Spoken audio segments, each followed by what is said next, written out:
নমস্কার বন্ধুরা, welcome to Bithi's kitchen. আজ আমি তোমাদের সাথে শেয়ার করব খুব সহজে ঘরোয়া উপকরণ দিয়ে কিভাবে আমি চিকেন কষা রান্না করি। আশা করছি তোমাদেরও খুব ভালো লাগবে।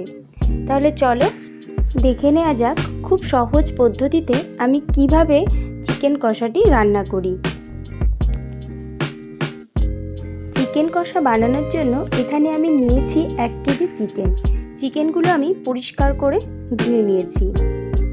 আর চিকেন কষা বানানোর জন্য চিকেনের পিসগুলো কিন্তু একটু বড় সাইজের করে কেটে নিতে হবে। দেখো, চিকেন কষাতে আমি আলু দেবো জন্য আলুগুলো আমি ভেজে নিচ্ছি। এবার কড়াইতে তেল দিয়ে ওই তেলের মধ্যে আমি চিকেনগুলো হালকা করে ভেজে নেব। দেখো, চিকেনগুলো আমি ভেজে নিয়েছি। চিকেনগুলো আমার সব ভাজা হয়ে গেছে। এবার আমি আবার কড়াইতে তেল দিয়ে ওর মধ্যে চিনি দিলাম যাতে চিকেন কষার কালারটা সুন্দর আসে। এবার দেখো, আমি ফোড়নের জন্য দিচ্ছি গোটা গরম মশলা, জিরে, তেজপাতা। এইবার এই সমস্ত কিছু থেকে সুন্দর একটা গন্ধ বেরোলে ওর মধ্যে আমি দিয়ে দেব কুচনো পেঁয়াজ। এবার পেঁয়াজটাকে আমি খুব ভালো করে ভেজে নেব।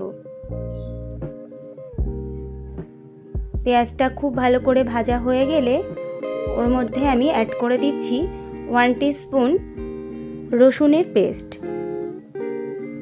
দেখো, রসুনটা দিয়ে আমি আবার কিছুক্ষণ ভেজে নেব।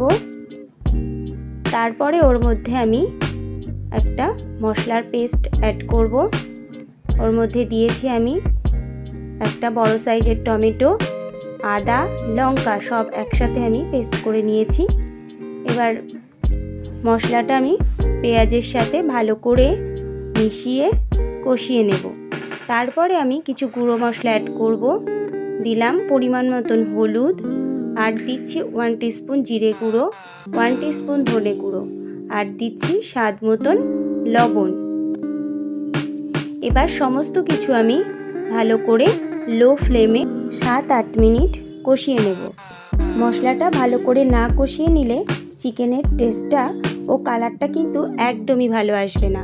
মশলাটা থেকে তেল ছেড়ে দিলে আমি ওর মধ্যে ভেজে রাখা আলু আর ভেজে রাখা চিকেনগুলো অ্যাড করে দিচ্ছি। এবার আমি আলু, চিকেন আর মশলা সমস্ত কিছু একসাথে ভালো করে লো ফ্লেমে 5-6 মিনিট আমি কষিয়ে নেব। তারপরে আমি এখানে উষ্ণ গরম জল দিয়ে দিচ্ছি।